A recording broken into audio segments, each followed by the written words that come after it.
listening to the Metal Command Podcast. Greetings, everybody. Welcome back to the Metal Command Podcast. Tony here with you.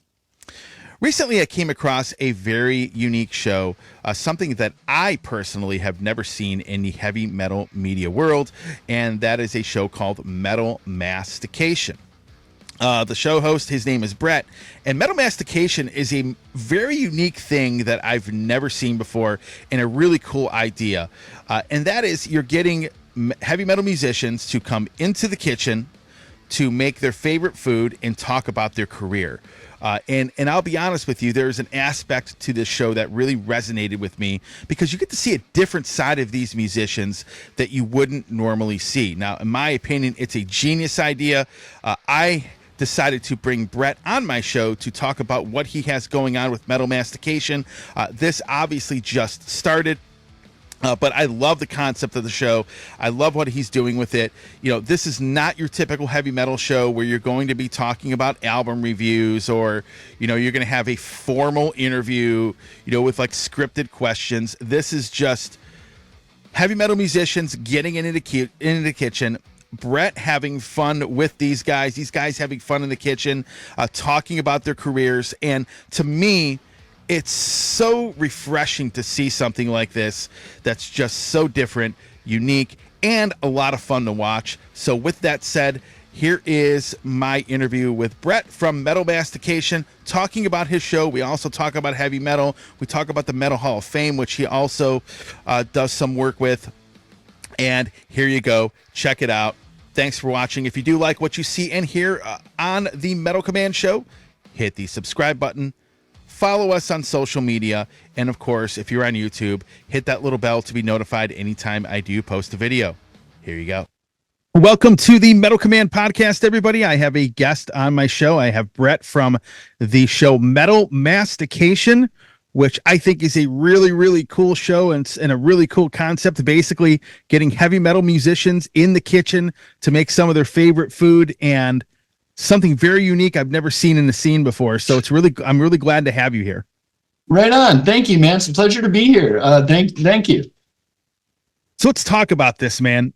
Heavy metal musicians in the kitchen. I think that's, as someone that's spent 20 years of my life in the food industry, you know, it seems like a long time ago now, but I thought it was fascinating to get these guys in the kitchen to make like their favorite thing. And some of the conversations are pretty funny. So let's talk about your show. What is the show about? And how did you come up with the idea to do this?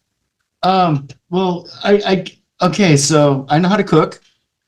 I grew up in the kitchen. My dad was a gourmet cook, cooking since I could see above the counter. I actually worked my way up in a restaurant, blah, blah, blah. I was a sous chef for a while there in high school, actually. The only 5-star restaurant in Melbourne Beach, Florida at the time.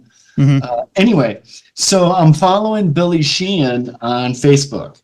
And Billy is the hardest working musician, I think, out there today. And he still takes a couple hours a day to respond to his fans on social media. Sure. And everyone, of course, is asking him musical questions. Right? You know, his gear, his tone, how do you do this? How do you do that? And whenever he's home from tour, he cooks. And so was posting these cooking videos. And so one night I just responded with a cooking question. And he's like, well, I do it this way. How did you know? And I'm like, well, I know how to cook. And then so we just started talking, right, about cooking. And one night, as I often do, I'm sitting here daydreaming, you know, thinking, God, wouldn't it just be fucking cool as hell to hang out in the kitchen with Billy Sheehan making his famous pasta sauce that he posts all the time. Our wives can be sitting over there drinking some good vino, you know, and we're just sitting in the kitchen shooting the shit. Yeah, I'm like, correct. Right? I mean, come on, that'd be so fucking cool. I also happened to write for Heart of Hollywood magazine covering the metal scene. Okay. And in that capacity, I met Giles Lavery, current lead vocalist and Warlord. He's also a manager of Lillian Axe and Warlord and some other bands. And he was coming, he lives in Germany. He's coming to California. He's working on a documentary. and he says, "Hey, Brett, do you want to interview Mark Zonder and I for the upcoming Warlord album in Mark Zonder's home studio?" Mm-hmm. I'm like, "Nah, I'm busy, dude." Of course, right? And so I go, "Yeah, call me back." So he calls me back with the date and the time, and at that time he says, "How would you like to interview Impellitteri?" And I'm like, "I'm sorry, Chris Impellitteri?" And he goes, "Yeah, and his bass player." I'm like, "Fuck yeah, I do." And so we set that up, and that was at the bass player's house, James Pulley. And I walk in there for that interview, and James's wife is cooking Giles some eggs. And I walk past, and all I say under my breath is, "Wow, that's fucking perfect." And Pulley heard me and said, "Perfect for what?" And I'm like, "Oh, fuck, you heard that?" Okay, so I told him the idea of the show, and he was in love with it right away. He loved the name. He loved the concept. This guy makes lasagna every year for Thanksgiving and passes them out like gift cards. And so he's like, "Let's do it. Let's do it." And so we did the first episode in his kitchen, and there you go. It's got to be interesting. So when you approached, so at the time of this interview we're doing right now, you obviously did it with the Kings of Thrash with like Dave Ellefson and Jeff Young. So when you approach people like that, how do they respond? I mean, because it's not every day you basically call somebody up or get a hold of a publicist and say, "Hey man, how would you like to get these guys in a kitchen to cook a meal?" And then talk about their careers and stuff like that. It has to be because it's so different from what these guys deal with on a daily basis. Well, and that's my in. Okay. We've done 9 episodes. I'm working on the 10th. The 10th is going to be fucking spectacular. Okay. I don't want to jinx anything here, but this dude lives on a houseboat in San Pedro, so we can't cook in his galley, but we are going to the fucking fish market when it opens and getting our food. Sure. Okay. So yeah, that's going to be awesome. So, but yeah, they all chuckle. Okay. And they're like, "Oh my God, that's great." And then usually it's, "I can make this. I make this every time, for friends and family," or, "Oh my God, I'd love to do that. How'd you know I cooked?" I'm like, "Well, I didn't." I've only had a few artists turn me down. Let's see. The funniest one was Joel Hoekstra, who I approached him at the Metal Hall of Fame. And he just looked down at me because the dude's a giant, right? So he looks down at me and he just goes, "Cooking?" And I'm like, "Well, it's an interview show set in the kitchen. It's not a cooking show." Yeah. So I get them that way too. And they're all just super into it, dude. I'm shocked as well. But like I said, so far, maybe 3 or 4 have said no. 1, 2, yeah, 3, 4. Four artists have turned me down. I don't want to mention any other names. No, I get it. Because it is different. Yeah. And some of these guys, I mean, if these guys, especially if they're making a living doing this, I mean, they're used to living in parking lots and they're really not, cooking anything per se. But, there's going to be a certain, like, I would feel there's a certain, I've dealt with a lot of these guys over the last, 25 years. There's always a certain kind of persona that will embrace it, right? And I always look at it like this. I mean, if someone turns you down for it, for something like this, then it's no insult to them. It's not their thing. And honestly, you want the person that's really going to be enthusiastic to come in and do it. Yeah. And I think that it's so different. A lot of people that aren't into food. Maybe they're not going to be as enthusiastic, but you'd be shocked at what these guys are into, and you'd be shocked at things about them. Because I was watching the Kings of Thrash video, and it was pretty funny because like Ellefson just had like this. Dave Ellefson had a blast doing that. I mean, Yes, he really he did. It was pretty funny. Yeah, he did. He thanked me like 5 times as he was. Well, we're from Minnesota, so we do that anyway, right? You say goodbye to someone, and you stand at the door for an hour before you actually leave. Mm-hmm. So we did a little bit of that. They were in a hurry; they had to get to rehearsals. But yeah, you're right. It's all about the personality, man. And you have to be a little extroverted, of course. A lot of most musicians are, right? Though some of them are shy when they're off stage. Sure. And I'm pretty sure one of the guys who said no, I'm pretty sure that was the reason. They don't give hardly any interviews at all to begin with. Yeah. Oh no, I gotcha. So you got a chef coat there with a lot of signatures. Let's talk a little bit about that. I do. Okay, so at the end of each episode, I ask my guests to sign my jacket. And then let me show you what Sin Kieran did. Now, if you don't know him, he was in ministry for about 10, 15 years, something like that. And now he's in a band called Siglos. Siglos, right? And so we did the whole band episode. And he's like, "Can I draw on the back of your jacket?" And I'm like, "Sure, man." So here's what he drew. Did you see that there? Pull it back a little bit because the camera's kind of out of focus. He did what? He drew Gene Simmons. Oh, there we go. Almost. Yeah. Sorry. Yeah. No, it's all good. It's all good. It just, but I get it. And then what we're going to do is when it's full, we're going to auction it off at the Metal Hall of Fame annual gala in January. And I don't think it's in Anaheim, in January. And then all of the proceeds will be donated to the charity behind the Hall of Fame. Sure. The DAD program, Drums and Disabilities for Drum Therapy. Absolutely. That's awesome. Now, are you involved with the Metal Hall of Fame, or is that something that you've been a part of? I am now. Before, I just stumbled upon them in 2018, and when no one knew about it, right? It was only their second year. And so like the audience was just industry people and me, basically. It was pretty awesome, actually. And so that's how I met the CEO, Pat Gesualdo. And Pat and I, because I was like the only fan there, right? He couldn't believe he was like, "Oh my God, thank you for your support. Thank you for your support. I love you." And so we became kind of close, and he set me up every year with VIP and access when I started writing for Heart of Hollywood. And now I'm working with Pamela Parks of Ellefson Management.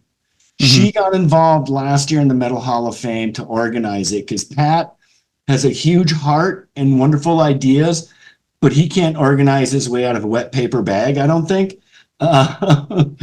And so she came in to take over, and her and I have been talking about it. And so I'm supposed to be on some planning committee, and we'll see where that goes. But I hope to be. I'd love to, like I told Pam, dude, I'd sit there at the door and take your ticket. Anything to help them. It's the only Hall of Fame that matters.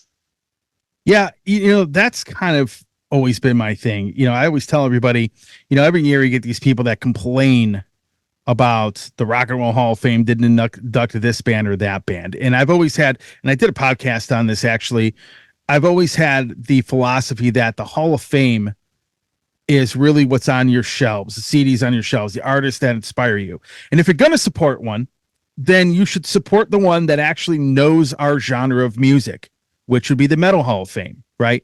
I mean, they are more specific to our genre of music, and I've always been somebody that has, like I said, Hall of Fames, everything's obviously subjective, but if you're going to support one and you want something that is going to really care about our genre of music and really knows our genre of music, that is the entity that you should support instead of complaining about the Rock and Roll Hall of Fame here in Cleveland.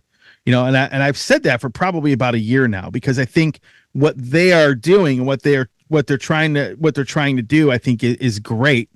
And I think it's still growing quite a bit, but I think, I'll be honest with you, I didn't know much about them, to be honest. The only time I didn't find out about them until Halloween got inducted, right? And I remember them telling me about it, and I was like, huh. And I started checking them out, and then Rip Owens, who's from this area, got in, and I think it's a great thing that they're growing, and I think it's going to be very, very good. And in my opinion, I think everybody that's in our scene should get behind this. Yeah, amen. I agree 100%. Like I said, it's the only Hall of Fame that matters.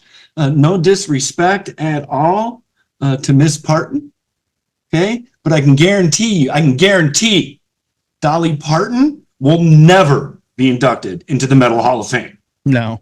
Okay. Pat is keeping it true to the genre. And it's not just artists, as you know. Okay. He's inducting venues. We have these iconic metal venues that if it wasn't for them, I never would have seen Metallica in '83, right? He's inducting promoters. He just did John and Marcia Zazula for Metal Blade Records right before, they passed, which was wonderful. We got Lee Kerslake, his platinum records for his Ozzy years. Yeah. He hadn't gotten those. So yeah, it's a wonderful thing, and you got to support it. If you're into metal, man, go to their website, metalhalloffame.org. You can make a donation. You can buy a t-shirt. You can vote. You can write in Jeff Young and Tony McAlpine. Those dudes need to be in there. Gotcha, man. So talk about the publication that you write for. I've written in publications, but it was never a heavy metal publication. I did with classic cars, but as a writer, tell me a little bit about the magazine or the publication that you write for. Okay, I write for Heart of Hollywood magazine, and it's a fashion, movie industry, music industry, entertainment industry magazine based here, obviously in Hollywood. Sure. And my wife is a professional photographer, and she started shooting for them a couple years ago. And they were just starting out. And the CEO, Giovanna, told Claudia, because Claudia told her I was a writer. I'm a retired English teacher. And Claudia said, yeah, my husband's a writer, and he's sitting on his ass all day doing nothing. Do you need writers? And she said, sure. And I said, okay, what do I write about? And she said, anything you want to. And I went, okay. And I just went to a Metal Hall of Fame event. So I wrote that up. And that got over 1,000 views, which is like 5 times more than any other article there, blew the staff away. And that pretty much gave me carte blanche. So I'm like one of the few writers that I can publish my own shit. It doesn't need to go through approval. It doesn't go to an editor desk, nothing. Right. And I just do heavy metal, and there is a community here in LA, and obviously, the world, it just doesn't get a lot of attention, especially in LA. So I just kind of fell into it, and I got lucky. My first article was on Twisted Sister's induction, so that's why it was so huge. Because Mike Portnoy was playing drums with them that night at the Canyon Club. Yeah. That's cool, man. So how did you get into this music? Like, what were some of the bands that you first discovered? What were some of your first shows that you went to, as a metal fan? So 1978, I'm 11 years old, and my brother's 13, and he comes home one night from a friend's house with the double album, We Sold Our Soul for Rock and Roll. And it was one of those, here, Brett, you have to listen to this.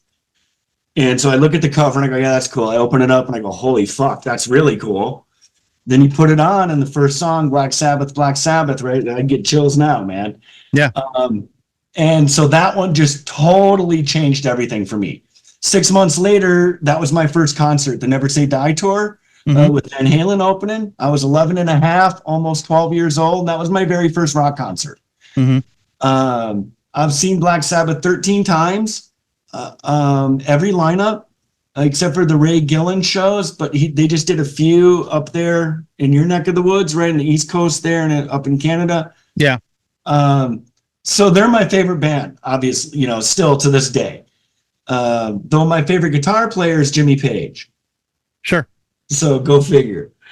And then I got into thrash, Metallica and Megadeth and those dudes in college. I don't like glam or hair metal. I don't think metal's supposed to be happy. It's not, dude. It's not supposed to be happy. So that stuff's hard rock. It's not their fault. They got categorized as metal. That was the media. Because Poison's not heavy metal, dude. They're hard rock. So anyway, So those, yeah, I like everything except for rap and country. I love the music and death metal and stuff like that. I just don't like the vocals. With glam stuff, I've never really been a big fan myself. Yeah, Just how it always and is. don't get me wrong. You take like CC DeVille, dude. That dude fucking shreds the guitar. Hmm. I mean, he fucking shreds. I just don't like the music coming out of his amp. Right, right. No, I gotcha. Yeah, so yeah, and I'm not a big Halloween fan either. So, like, Black Sabbath is your favorite band of all time, correct? Yes, correct. So, you know what? One of the things that I've loved, and I love Black Sabbath. Tony Iommi is probably on my Mount Rushmore of like guitar players. For The sure. thing is, all of these box sets they've released, these super deluxe box sets for a lot of these records, man, I have gone crazy for those. So, just got the Tony Martin one, which I absolutely love. God, yeah. So I got to ask you. I'll ask you your opinion. What do you think about the remix of Forbidden? Um, Have you heard it?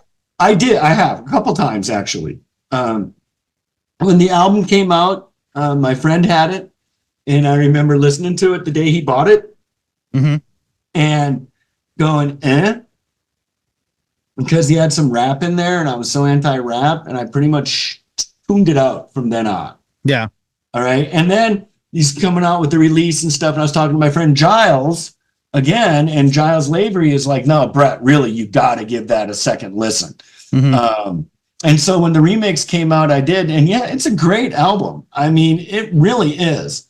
I think Tony Martin is just in the groove, in the zone on that album. His vocals are so amazing. Yep. And it really demonstrates his range. I mean, he's just, yeah, it's a great album. Yeah, I can get through 20 seconds of rap. I'm cool. The crazy thing is, I remember when that came out, and I was in high school at the time, right? I just graduated. And I remember getting that record, and I was like highly disappointed at the time. And to be honest, I didn't really listen to it up until this box set came out. It was kind of one of those things where I'm kind of like, I forgot about the record. Right. And then yeah. when Sabbath was putting out these big box sets, like for Paranoid and for Volume 4, I went out and bought all those, all the super deluxe stuff, or the deluxe versions of them. And so when this Anno Domini came out and I heard about Forbidden, I got to go back and listen to that album, and that way I can compare the remix. And I think that when I listen to it again musically, I'm like, I really didn't like this album back then, but I'm liking it better. Yeah. And then when I heard the remix, I'm like, wow, he really improved it. Except, and it was funny because you spoke of Giles about 30 seconds after he posted it, the keyboard part in the title track, I was really disappointed that was gone. But yes, other than that, I think he really improved the mix. Obviously, Tony Iommi did. I think Tony Martin's vocals sound better in the mix than they did before. But I just remember listening to that, and these songs are coming back to me. And then I'm thinking to myself, well, why did I not like this album back then? It was just, it's weird because I loved Cross Purposes. Yeah, hell yeah. But I think it was because we both fell into that, that peer pressure shit where it was cool to dislike it. Yeah. It was cool. It was cool to go, oh, it's got rap in it, fuck it. I mean, seriously. I think for me, I loved Cross Purposes so much at the time that when that record came out, I was highly disappointed because I had these huge expectations for this next Sabbath record. And then I was like, you went from Cross Purposes to this. That's how I felt at the time. Yeah. And, and I loved, like I said, I loved the Dehumanizer. I loved, it's an amazing album. I loved Tear. I loved Headless Cross. So I love all these records. And I'm thinking this next Sabbath album is going to be phenomenal. Then I was kind of like, okay. and now I revisit it. I like the album a lot better. Yeah. Hell yeah. I'm afraid that he's going to remaster Born Again. Okay. Because for me, Born Again is mixed and produced perfectly because it sounds like my favorite band of all time is a garage band. And it's so raw and it's so full of energy and power. Yeah. then I'm afraid he's going to refine it and you're going to lose that. Yeah. It's funny you mentioned that album. They did a deluxe version of it. Yeah. And I remember getting it, and now I don't remember anything about it because I don't even think I listened to the second CD. It's one of those things. You get it. The album was okay. And it's funny you mentioned Born Again. If you go on YouTube and look at old concerts of Ian Gillan singing Sabbath songs, he really does a great job on them. I mean, like, dude, like I all saw the that Ozzy tour. stuff. Yeah. Yeah. I mean, the Ozzy stuff that he's singing, it's like, wow, this guy sounds really good on those songs. And yeah, it was amazing. And obviously I was too young to be able to go see that show, and going on YouTube and hearing him live with the band, he sounded pretty good. Yeah. So let me ask you this: favorite Black Sabbath album and least favorite Black Sabbath album. What would they be? My favorite, Sabotage. Okay.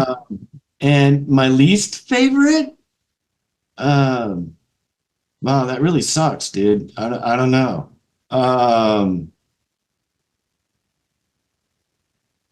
I don't know. Probably Never Say Die. Okay. Yeah, for me, it's either that album or Technical Ecstasy. It's one of those two. And again, everyone rips on those two albums too, right? Mm-hmm. But dude, fucking smoke a bowl and sit down and listen to them and really get into them. Okay. Well, when I say least favorite, I'm not saying they are bad. Yeah, exactly. I'm like going least favorite, dude. I don't know if I can do that. Mm-hmm. But yeah, I'd say Never Say Die. Probably more because of that concert I saw. Mm-hmm. All right. Now, at the time when I saw it at 11 and a half, my first concert, I thought it was fucking, heaven, right? Mm-hmm. They were gods. It was awesome. It was perfect. It was unreal. Well, flash forward to seeing not only Black Sabbath 12 other times, but 100 other concerts in between. Mm-hmm. And you look back at that tour and you go, no, they sucked. Okay. The discomfort, the anger between the band members was palpable in the audience. Yeah. And so that probably influences my reaction to the album as well. Mm-hmm.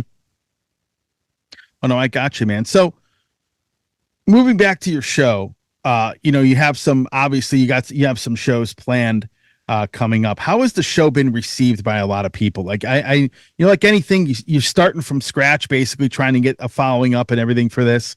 But how has it been received by people? And when you start telling people you're going to be doing this, I'm going to have metal musicians in the kitchen. Did people look at you like you're crazy? Or did you have like any weird reactions to that? Dude, no, I'm telling you, every single person has been like, oh my God, that's a brilliant fucking idea. Yeah. Everyone. Some of them, like you, are questioning, like, well, how are the musicians how do you approach someone? What do you do? Just go up to them and say, hi, I host a show. Yeah, that's exactly what I do. Mm-hmm. Yeah. I go up and I say, hey, my name's Brett. I host a show, blah, blah, blah. And I think the cool thing is about that is at the Metal Hall of Fame and at NAMM, okay, where I'm running into these people, I don't ask for an autograph. I don't ask for a selfie. I'm not there as a fan. Yeah. I'm there as a professional journalist, I guess, and they respect that. And then like when I asked James Lomenzo, right, the current bass player in Megadeth, I saw him at NAMM, and I went up to him to ask him to be in the show, and we made some jokes about the title of the show. And then he went to give me his glossy, his signature on his glossy print there. And I'm like, dude, I don't want your autograph. You're going to be on my show. I'm going to be hanging out with you for 4 hours. The fuck do I need your autograph for? And he goes, you don't know what I'm going to write. And I'm like, okay. What are you going to write? He's going to write. Oh, you probably can't see that either.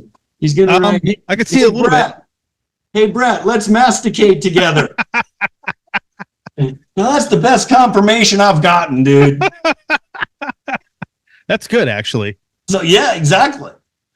Yeah, so it's everyone on the street, too, are just like, holy shit, that's a great idea. because it's so new. I mean, like you say, no one is doing anything like this. No. And I'll be honest with you, that's what interested me into what you were doing, because it is so different.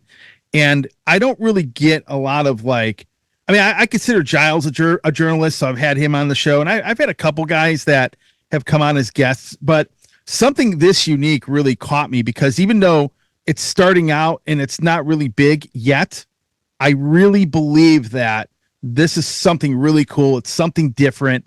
It's not the same run-of-the-mill thing that a lot of people are doing. I really do appreciate where you're going with this. And to be honest with you, I think it's really cool, and I can't wait for the next episode. In all seriousness, I laughed my ass off at the Kings of Thrash video. I'm like, I'm watching these guys, and Elvison's just sitting there like in his own world talking about, this is comfort food in Minnesota, and it kind of gives you a good background on these guys too, like how they grew up. Right.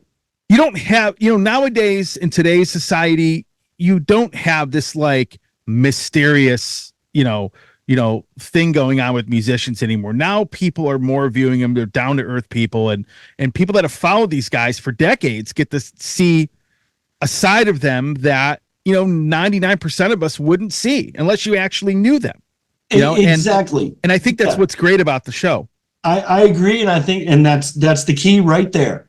Okay, the musicians like that too, because if I have to talk them into it, I always bring that up.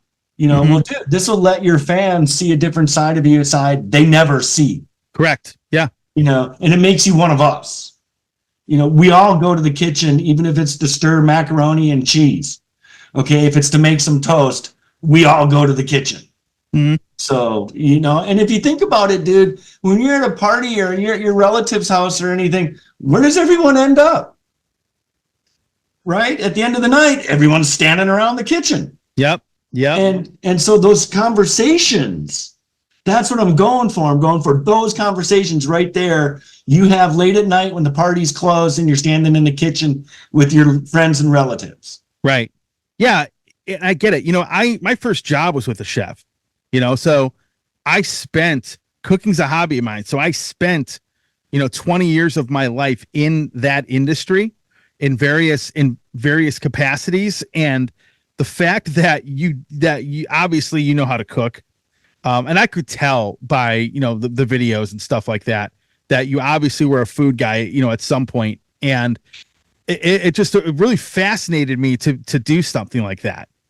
Well, thank you. You should notice my cookware too. That should clue you in. I haven't mentioned them yet because I'm trying to get them to sponsor me. No, it's all good. It's all good, man. But yeah, my dad got me a professional set. So I mean, like I've seen them in restaurants, and same with my knives. Yeah, dude, it's a tool, right? And you gotta have the best tool for the job. Absolutely, man.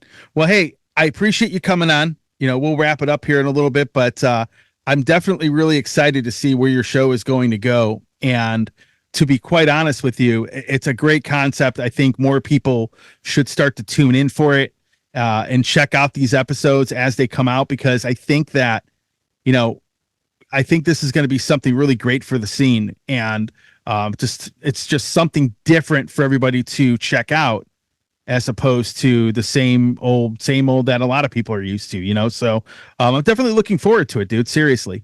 Good. Thank you. And thanks for having me on. Thanks for getting the word out, man. Cause that's what we need. Yep. Absolutely. The Kings of Thrash is our biggest episode so far.